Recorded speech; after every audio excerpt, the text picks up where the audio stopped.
Hey, what is up, everyone? We're live, we're here. I didn't get a countdown in here, but it doesn't matter because my name is Jeff Bacalar, and you have found yourself in the best place to be every Friday afternoon. That is here inside CNET's Conversation Show, where we get some drinks and talk tech with you, people who are watching live. This is your chance to chat directly with CNET editors, so send us your questions right now in the live chat on YouTube or tweet using hashtag OpenTab. Joining us this week is CNET's section editor, Mr. Dan Ackerman. Hello, Mr. Dan hello. Ackerman, how are you, sir? Hey now. Also joining us is the newest member of the CNET team here in New York, Alfred Ng. Hello, Alfred. Thank you for being here, sir. Glad to be here. You're enjoying your time So far, yes. So far. All right, good. You're going to stick around. Right now. Yeah, seriously. This might be where it all went south. No, I'm kidding. You'll see it live, though. So Dan, you are here because you have a very special project. You recently published a book. Not right. yourself. You I didn't did not. publish. You wrote a book. I have a letterpress at my house, and I just stamp them out. He's been when I out for stand on the 6 months subway. doing this. That's why it took so long. Here is the book. Can we get a shot of this? It is called The Tetris Effect, the game that hypnotized the world. Congratulations. Thank on you, sir. this. Thank This you. is very exciting. It's a very big deal. You can get this wherever. Wherever you buy books. Wherever you buy books. So I want to talk to you about, and just a little side note, this is the UK version, and now the UK and the US version are like fighting each other. That's right. You really should buy both. You Everyone should have both. right? Because like we said before the show, all the U's and all the weird grammar is in this one. Pound symbols. I love they went with the Cold War angle. They the did. UK version. They did. Well, there's a lot of that They're in in the Europe. history of They're Tetris. very kind of, you know. They're still paranoid about that. So I want to talk to you about the book. What is it about Tetris? Because I would imagine, like, we know It's a lot interesting. of stuff, Tetris right? is interesting, but it's Yeah. not that interesting by itself. Okay. And I looked into it and said, okay, there's an interesting history there. If you know anything about the history of video games or technology, you may know that Tetris came from the Soviet Union Right. during the Cold War, and there were a lot of fights over who owned it and legal battles and things like that.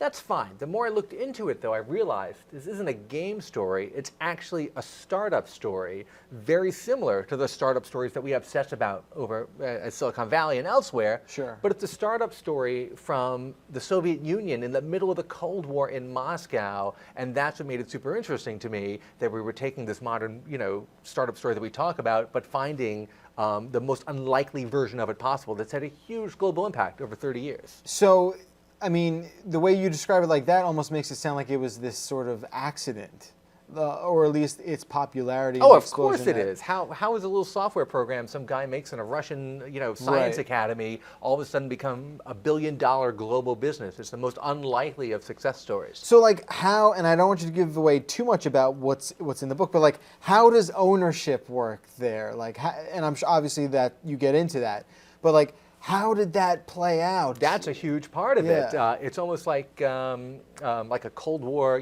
business spy thriller with all these big companies backstabbing each other Right. and trying to make deals with these secret Russian groups. Alexei Pajitnov, the guy who created Tetris, he was a computer scientist at the Russian Academy of Sciences. He was actually working on some very advanced stuff, things like artificial intelligence, voice recognition.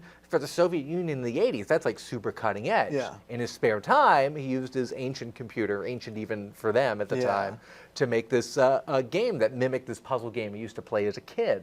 And his friends liked it, he passed it around, and to go viral back in the Soviet Union in the 80s, that means making a big 5-inch floppy disk and walking it over Yeah, to the 10 other mailing people it. in Moscow who have a computer at the time and going, hey, check this out. Yeah. It's SneakerNet. We still call that SneakerNet, but that's all they had. And somehow, improbably, it just spreads and spreads because what else are you going to do for fun in Moscow in 1984? There's I not a guess lot so. going on. You're not, unless you just want to like stand in a bread line or Yeah, freeze exactly. your ass off, right? And then it makes its way to Hungary, which is an Eastern Bloc country, but a little more open to commercialism and the West. Okay. That's where Rubik's Cube comes from. That was also a Eastern Bloc invention that made it out into the West. They really love their squares. They Yeah, do. They right. love. And a business guy from the UK saw it and said, I wonder if I can sell this somehow.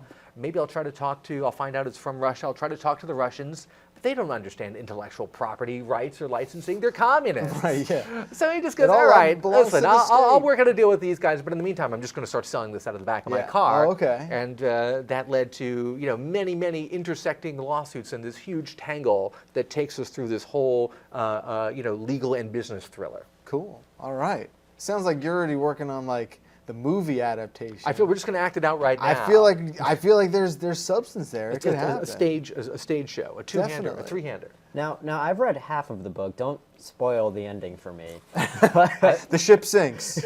In the end, here's the spoiler: it's the left zigzag piece who's the murderer.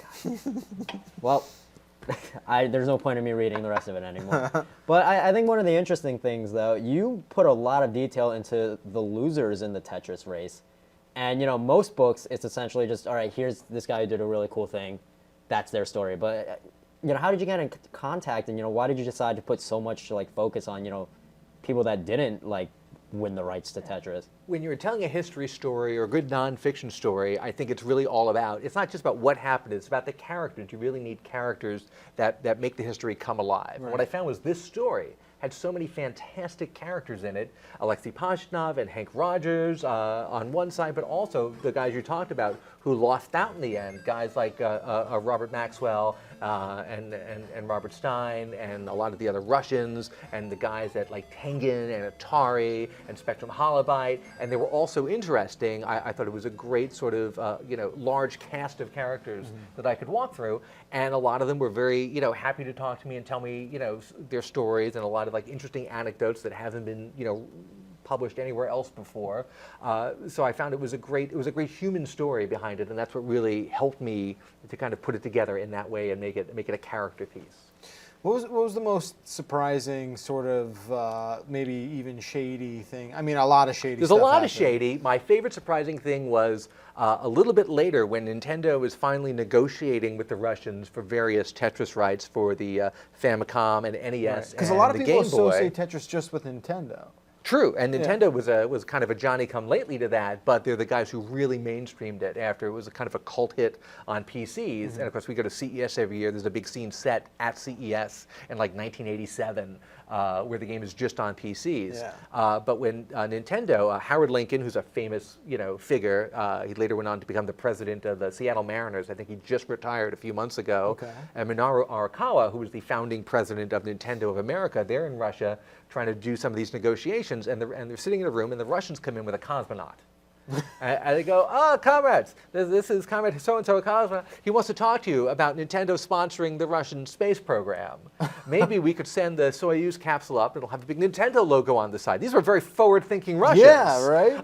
And then later they take not Howard Tetris. Lincoln. Yeah, right? And then later they take Howard Lincoln and his son to the secret, top secret Soviet space training town, the whole town they have set up to train astronauts, and they show them all like the training modules and everything. So the fact that they tried to do that, I think that was the coolest surprise thing. Huh. Yeah, because most people, I feel like a lot of people don't even realize it is a Russian sort of institution where like this came out of. Oh yeah. Yeah, go ahead. But you think about the game that you remember with the Russian plinky music Right. and the backwards R in the title and the cathedral on the box. That's all the invention of Western publishers, Mirrorsoft in the UK and Spectrum Holobyte in the US, were sister companies owned by the Maxwells. They said, you know what, we have this kind of plain-looking game, but it's from Russia. Let's play that up. Right. Let's make it the first big import from the Soviet Union. Make it kind of scary, sort of forbidden, and that's really what caused this huge mainstream breakthrough. How is it that such a simple game like this has a backstory that's more complicated than like the Jason Bourne movies? Because we were dealing with, at the time, this incredible tension between Russia and the West, and we were dealing with sort of the very beginning of the computer era, and the beginning of people starting to, this is just before Gorbachev came in, and we moved from this very strict communist system to glasnost and perestroika and this opening up. So it was really the exact right time for people to start testing the waters, mixing these two cultures, finding things. That's what Hank Rogers did. he was kind of a software anthropologist. He would go around to different countries. He was a naturalized American from the Netherlands living in Japan at the time. And he would go around and find software from other countries that he thought would sell well in Japan, you know, without a lot of localization. So he said, Tetris, this will work in any country. You don't have to read the instructions.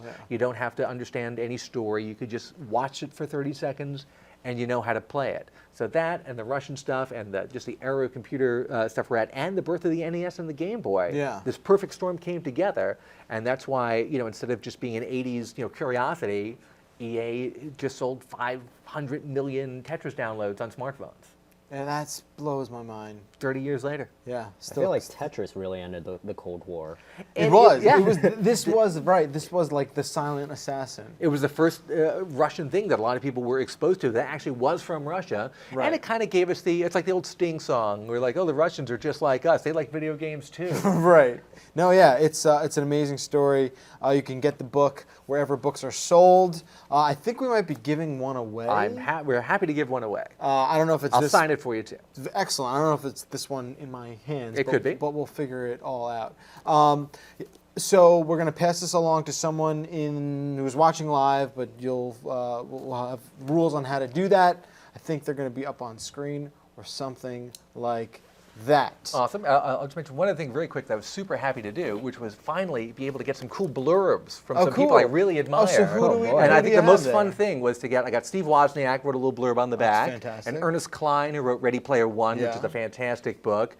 Doug Rushkoff is a great tech author. He actually coined the term viral media back in the 90s. Very cool. So I was able to send all those guys early copies, and I was super excited that they wrote blurbs What's for that me. like when you're looking for a quote? Like, is that like a weird... I literally cold emailed Woz. Yeah. I was like, because he was a big Tetris fan. Back in the 80s, he would send his high scores into game magazines. Oh, no way. And they would stop, and they stopped running them at some point because he was in there every month. Like, you're always the winner. You're always in here. We're not going to. So he started sending his scores in under an anagram of his name, and they started running it again. And I knew that beforehand, so I just said, after the fact, I said, you know what? I bet he'd like to read this. I just emailed him, and he said, great, send it to me, and we got a nice blurb from him. How did they even verify those scores now that I'm thinking about it? Can I just You used to have to take a photo of your TV screen and get it developed. Magazine.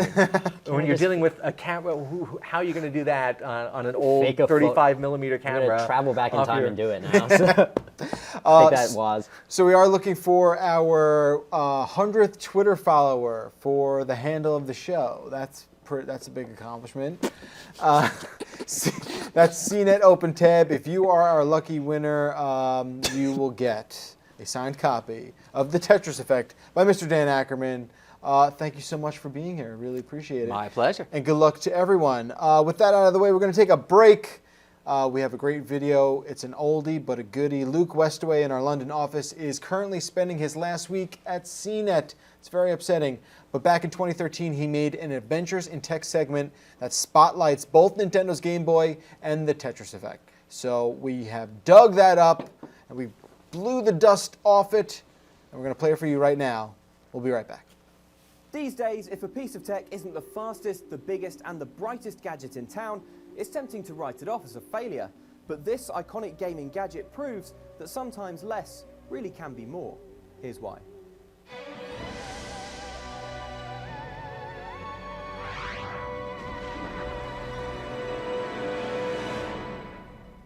The end of the 80s saw Nintendo, Sega and Atari all competing for the handheld gaming crown. Of these three titans, Nintendo's console was the least powerful by far, and yet the Game Boy blasted past its rivals to become a genuine gaming icon. The Game Boy was devised by Nintendo's R&D 1 division, led by Gunpei Yokoi, a legendary figure who was the brains behind Nintendo's first handheld, the Game & Watch. It was a series of bold decisions from Yokoi's design team that made the Game Boy an unlikely success. The Game Boy didn't have the fanciest tech around, quite the opposite. Its processing power wasn't noteworthy, it only had a few buttons, and its tiny monochrome screen could only handle 4 shades of grey, which sounds like some very lackluster erotic fiction. And then she kissed his hair or something, but he didn't like it. Compared to Sega's Game Gear and Atari's Lynx, which both had backlit colour screens, the Game Boy looked retro even in 1990. But what seemed like this console's weaknesses were actually its biggest strengths. With their big, bright displays, the Lynx and Game Gear each required 6 AA batteries, which they drained in just a few hours. The Game Boy, by contrast, lasted way longer, and by deploying more modest tech, Nintendo was able to keep the price down. Less is more. That's the key to the Game Boy puzzle. And speaking of puzzles, if you really want to see what made the system so popular, you just need to flip it around. Tetris was born in Russia, but the rights to distribute the game on consoles were bought by Dutch-born entrepreneur Henk Rogers. Rogers says he approached Nintendo about using the game, telling them that if they bundled the Game Boy with Mario, they'd sell it to kids, but if they went with Tetris, they'd sell it to everyone. Indeed, while Sega was busy pushing Sonic, the broad appeal of Tetris gave the Game Boy a flying start that left its rivals in the dust. Tetris got us all hooked on the famous Type A music, which is actually a Russian folk tune, and is the source of a mental phenomena called Tetris Syndrome, which can cause hardcore players to see falling shapes while drifting off to sleep, or in the corner of their eyes. Luke, Hey. I just got off the phone with Kate from finance. There's been like a really weird problem with your expense report. Is it true you actually commissioned an entire waxwork statue of you for the office? With a cunning design and a brilliant bundled game, the Game Boy stormed the world, eventually getting a color makeover in 1998. In the US, Nintendo sold 1 million Game Boys in just a few weeks, while the colourful sequel took combined sales to nearly 120 million units. These consoles paved the way for the Game Boy Advance and SP, as well as quirky accessories like the Game Boy Camera and Game Boy Printer. The Game Boy also served as a launchpad for the Pokemon franchise, which has ballooned into movies, trading cards, and TV. The Game Boy line has died out now, replaced by the even more popular Nintendo DS, but its cultural impact is still felt. This original model that was demolished in the Gulf War but still functions became an internet sensation, while today bands use old Game Boys to create 8-bit music. The Game Boy proved you need more than just cutting-edge tech to capture hearts and minds, something we'd do well to remember in today's world of bigger and bigger screens and more powerful processors. What Nintendo made was an unlikely masterpiece, and I love it so much I could kiss it, but I won't because I don't know where this one has been for the last 24 years. Do you have fond memories of the Game Boy, and can you think of any other gadgets that have proved to be unexpected winners? Let me know and check back next time for another adventure in tech.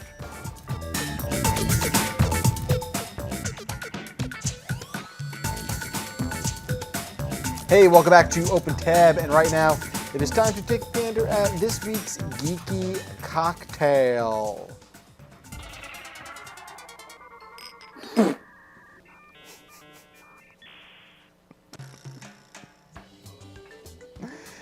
So this company, Hobnob Makes Wine, they sent us some wine. And we happen to enjoy adult beverages here. And we used a bottle of their Chardonnay to make a sangria recipe that you are seeing on screen right now. So there's like pumpkin spice in this thing. There's all kinds of situational fall stuff we got going on here. It doesn't look, it doesn't, yeah, so, hey, just chill overnight, okay? I chill every night. Just chill, I chill every night. So here it is. What are we calling this? I think it's like Autumn Sangria. Autumn Sangria. All right, so cheers to the book, to the success of the book. Thanks, sir.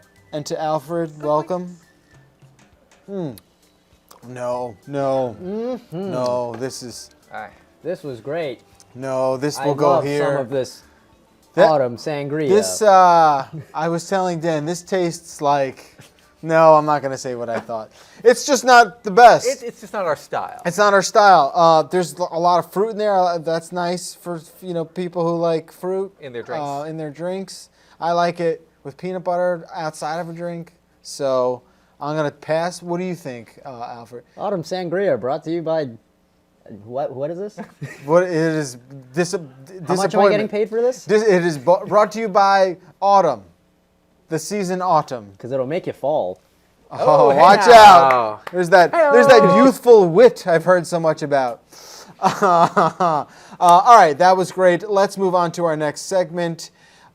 This week I tried out Sony's new Slim edition of the PlayStation 4. Everything about the console is the exact same, except that it is 30% thinner. It comes with HDR support, but now all PS4s have HDR support. And it will be available in 500 gigabytes or 1 terabyte of storage. It also loses that optical audio output. So if you're like me and you're a big nerd, you're upset about that. I want to talk about the system. I have it right here. I also have I thought I had a PS4 original, but I guess not. But here it is. So I don't know. Do you like to play games? Are you a gamer, Alfred? Or you play video games? You do. Yes. So you haven't seen this yet? I have not actually. All right. So I want you to wrap your. You have a PS4? I don't. You don't? Yeah. What are you, an Xbox So guy? what kind of game I was are like a you then? Nintendo guy. So what do you play do you right now? now? Super Smash Brothers. So you The play Smash Wii U Brothers. is what you do. No, I play it on the 3DS, but I play the GameCube Super Smash Brothers. Okay, you are in Deep in the a rabbit hole here. Very, Okay, very because small it's minority. incredibly competitive. Yeah, I guess. No, that's fine. That's cool. Anyway, God. here's the PS4 Slim, and I gotta say, This reminds me of a ThinkPad. yeah, it's super light. It's got a really small footprint. I just don't know if I'm super psyched about that optical port leaving. Like a lot I of used people to don't- split my HDMI and my audio. Yeah, like that's a thing. I use third-party surround sound headphones to play games, and I can't do that now on this PS4 Slim because it doesn't have that coveted optical audio out. And I don't understand, like, there's no way that took up a lot of real estate. Like, there's no way, like, that put them over the top for keeping this under $300. So I just don't know why it's not there. You haven't heard? It's like the cool new thing now to get rid of jacks. It is the cool new thing. I get it. Like, headphone jacks suck now, right? But yeah, I don't understand why it's just not there. Remember how the PS3 started with a whole bunch of little slots and ports in every revision? Sure do. It used to have a compact flash card slot. That's I have that right. one I do still.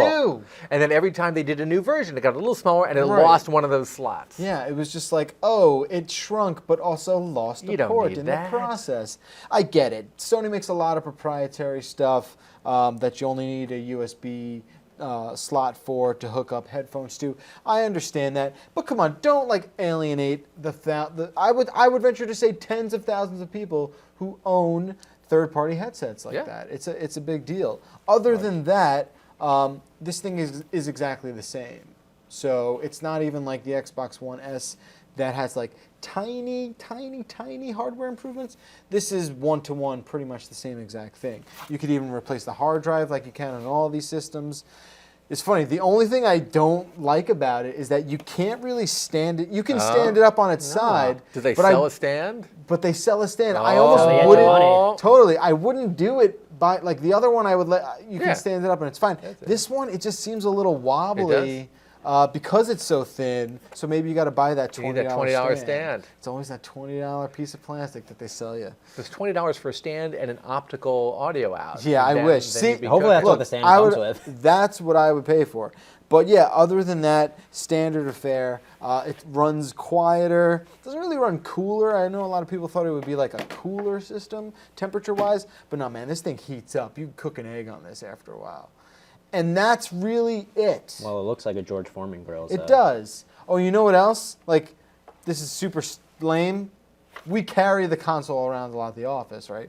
So the original PS4, it's super sharp. It's like pointy. It's got like really uncomfortable edges, and they rounded it out on this one. So thank you to Sony for appreciating the people who carry around Now, consoles where's a the lot. power button? So the power button is right up front, Okay. and it is tactile. Okay, and the one next to it is okay. Is the eject. Because on the original PS4, the power and eject buttons are so identical, I can never tell which Yes. one is which. So I'm like, am I going to turn it on? You're always really just just guessing. And they did fix this in later models of the old one, but the touch buttons are also kind of crappy. And actually, there was a problem with older PS4s that they would just eject for no reason. Ah, okay. So that was a total bummer. That's why they made buttons on the new one. And obviously on this one, you're all set.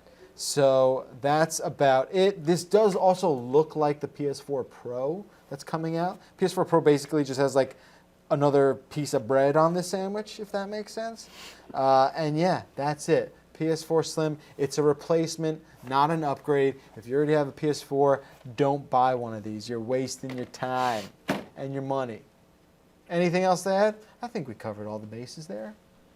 You're still playing GameCube? I think that's amazing. You still play Eternal Darkness on that or what? Oh, yeah, Literally nice. only Super Smash Bros. Sometimes Super Mario Strikers. Have you ever played Eternal Darkness? I don't think I have. Go find that game and put it in your GameCube. That is an amazing. Is it one of those That's a games good that's like one. really hard to find? I don't know. You probably find it on eBay for like $40. But I mean, like in like an actual like store. Like It's a GameCube game. Yeah, it's a They game. don't carry you them can't in find stores any anymore. GameCube there's games a bunch in of stores. stores in the city that's I like guess this maybe bad. like J&L has it. I don't know. Anyway, thank you, the viewing audience, for joining us together on another edition of Open Tab. Have a fun and safe weekend. Keep the conversation going in the comment section. Tweet us what you think. Make sure you buy the book. Make sure you enter to win a copy of the book. We'll have a new geeky cocktail idea next week, but if you've got your own, send that in to opentab@cnet.com. We will see you next time. Thank you so much to Dan, to Alfred, to Joe, and to BVG in the control room. We'll see you guys soon. Have a wonderful, wonderful week. Well, I don't-